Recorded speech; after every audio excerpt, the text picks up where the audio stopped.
Howdy, folks. I'm Rad Radish, radically redistributing rare resources. I'm Amber. And here are more communistic radishes for us to do away with. I'm not sure. What's Reddit? It's Reddit. Let's get started. Wealth redistribution. What kind of show is this, Amber? Alright, folks, and our first letter is titled, Am I a Jerk for Telling My Father That He's No Longer Allowed to Cook for My Kids? I'm a 30-year-old female, and my father is in his 60s, and he shops like a doomsday prepper. Whenever he gets groceries, he buys enough to feed a family of 5. He's also the type to buy food that he just doesn't plan on eating anytime soon, just in case he craves it. This has always been a problem.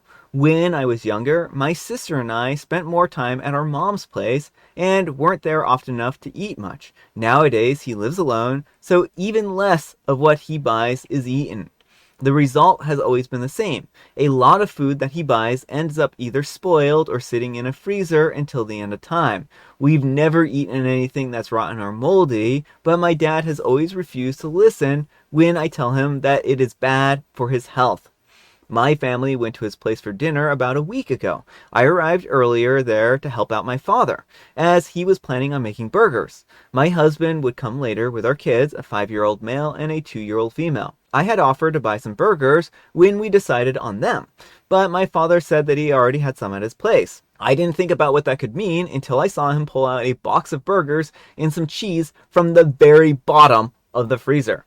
As both had been clearly there for a while, I had checked the expiration dates. The cheese had expired in February. I know dairy products can last longer in freezers, but still, and the burgers expired in March 2021. I asked my father if he actually planned on cooking that food, and he said yes, as both were frozen and still fine to eat. I told him that I didn't care how edible he thought the food was. The meat was older than my daughter. We could think about something else to make, or I could have my husband pick up some burgers on his way to my dad's place. But I didn't want my kids eating that. My father got offended. He started going on about how the food was safe, and how a dozen nutritionalists, aka some guy his girlfriend found on TikTok, has said so. He said that he couldn't believe I didn't trust him. He continued talking about how dramatic I was being for a while. I was very upset at the way he responded. Finally, I said, my kids aren't eating that, and I don't want you cooking for them again. Either my husband's name buys the burgers, or we're not staying for dinner. My husband ended up buying burgers. We ate them peacefully, and no one fought in front of the kids. The next day, my father told me that he was upset by what I had said. He said that he had felt offended that I had accused him of putting his grandchildren in danger like that. I told him that that wasn't my intention. I just don't want to feed my kids 3-year-old meat, and he refused to listen to me. My dad is still insisting that I'm being dramatic, but my husband is completely on my side. But thinks forbidding my father from cooking for our children might have been a little too much. Am I the jerk? All right, folks, what do you think? Not the jerk. I mean, yeah, sure, a lot of foods are okay, like a little bit beyond their sell-by dates and whatnot, but we're talking about over 3-year-old meat, and that seems a little iffy. Well, sorry. No, go ahead. I was just gonna say, like, they have eaten mammoth meat that was frozen in the Arctic Yeah, from but 10, 20, 30, 40, whatever, however, thousands of years ago, I mean, right? but this is a freezer, not the Arctic. I'm getting to that. I'm getting to that. And with that said, those were frozen at very, very consistent temperatures for a very long time. Now, I think that's a testament to say that, yeah, if you can freeze things and if you cook them, then there's a good chance that you can kill whatever, bacteria or whatever else. And, freezing does prevent bacteria from growing, or, reduces the rate at which bacteria can grow. It doesn't necessarily stop all bacteria, but it can reduce the rate. And I think it's really OP's choice about what their kids eat. Right, well, that's what I was gonna add, is like, even if it was just a few days past its sell-by date, like, at the end of the day, the parents get to choose what they are and aren't comfortable with their kids eating, Mm-hmm. and so even if he's perfectly fine eating 3-year-old meat, he doesn't get to make that choice for other people. Yeah, and that's really what it boils down to. OP said that she doesn't want to eat food that's expired, and he should be respecting her wishes here. It doesn't matter if he feels it's safe or not, it's a matter of what she wants to feed her children. And if he wants to eat 3-year-old burgers, he's welcome to cook them up and eat them himself, right? But he can't expect everyone else to be on board with that. And again, like, I don't know the conditions of the freezer that he has. This could very well be safe. I mean, if he has one of those deep freezers where you put something, put stuff in there at the bottom and it stays cool forever, you know what? It might be good. And But haven't had any power outages. yeah, but I don't know if I would personally want to take my chances on that, And like you said, there may have been power outages where maybe it got up a little bit above freezing for some time. Who knows, right? But let me know what you folks think. So anyhow, take care and good luck. And Fickle Toe 1724 says, not the jerk, that stuff could make your kids sick. Food does not keep forever in the freezer. Go to foodsafety.gov and give your dad a copy of the chart there. It has frozen and refrigerated storage times. It's a good site to look stuff up like that. Yes, it keeps a bit longer than they say, but with kids, I would play it safe. Tell your dad that if he wants to cook for you and your kids, it needs to be fresh, no other options. Good luck. Well, that's another thing too, is food poisoning can be very serious, especially in Yeah. young children or in older folks or anyone with like a compromised immune system. Yeah. Well, exactly.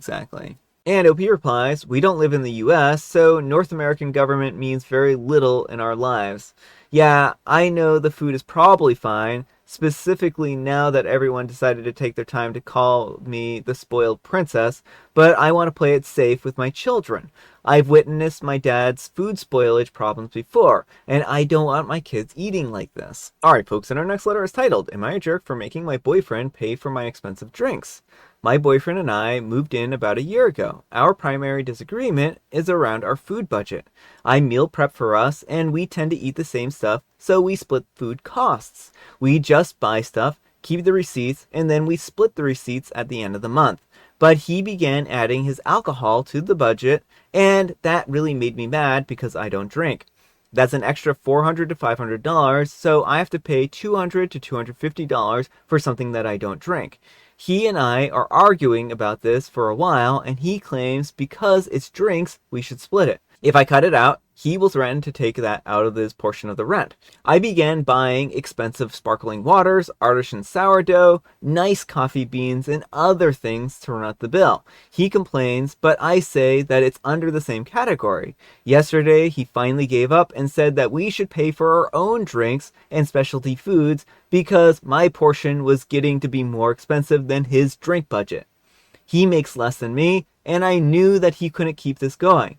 He called me petty and told me that I was a jerk for making us both pay more because I couldn't just pay for his bit of beer.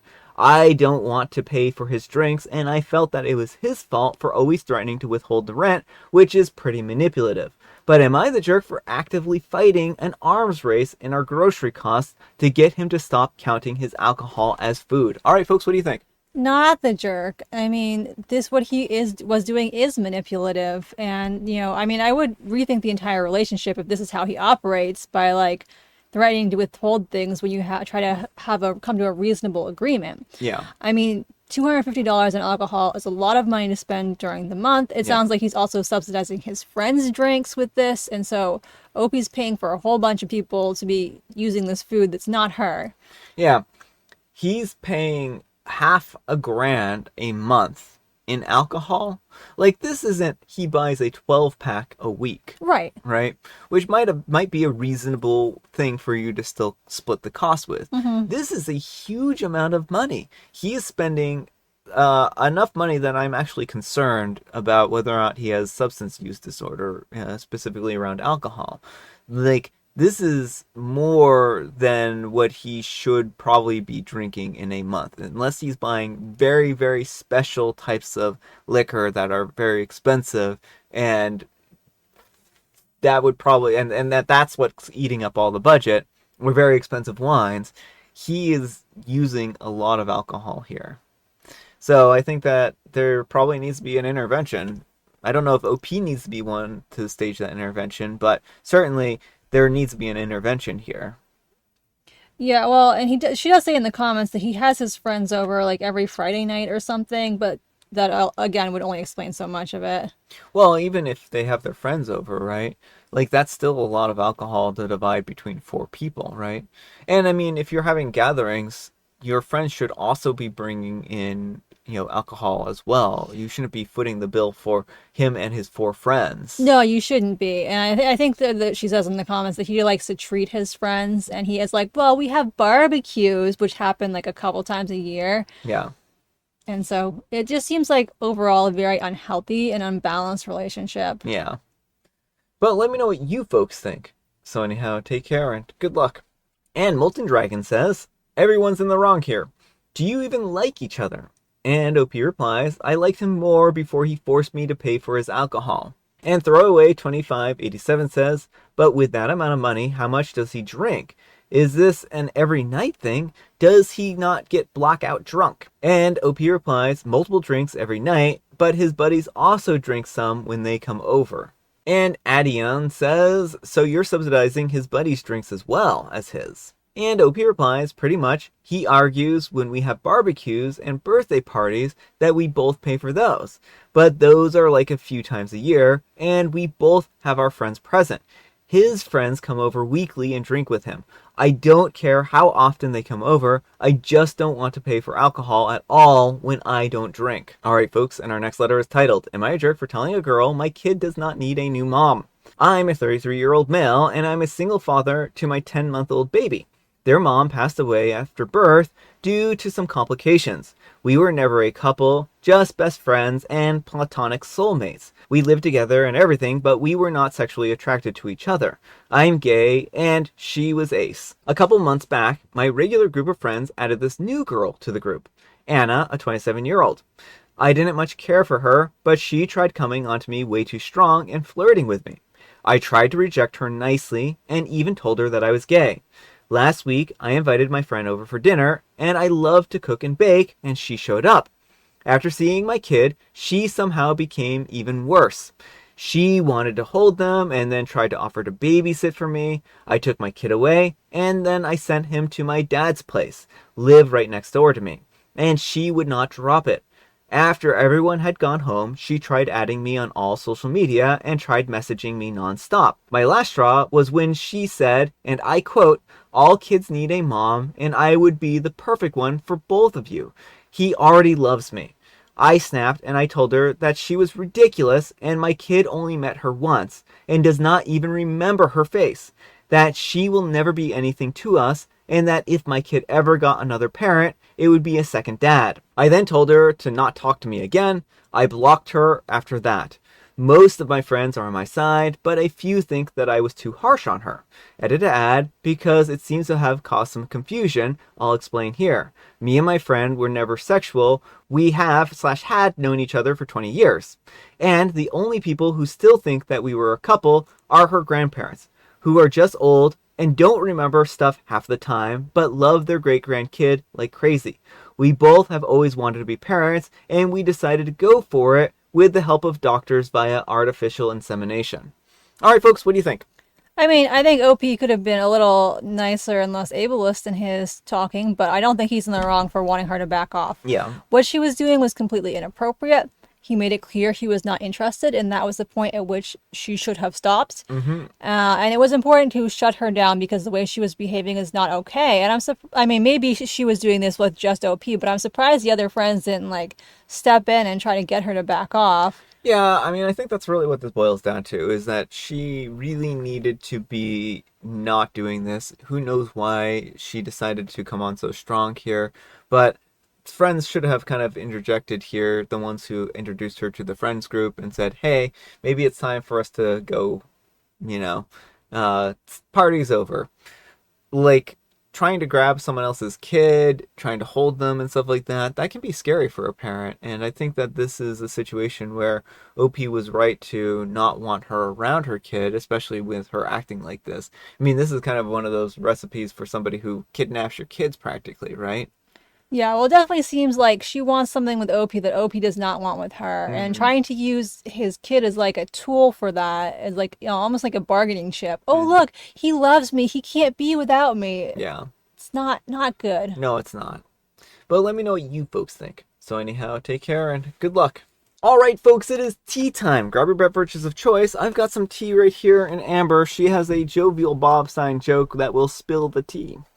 Where did the werewolf go on his vacation? I can tell you exactly where the werewolf went on his vacation. He went to the moon so that he could become super werewolf, so that he would never have to change forms again, because the moon will always have a light side, and so he'll gain the power that he needs to be super wolf man. To the baseball howl of fame. He could have like thrown any number of Howl of Fames in there. He could have been gone to like the music Howl of Fame or anything like that. And I have Earl Grey.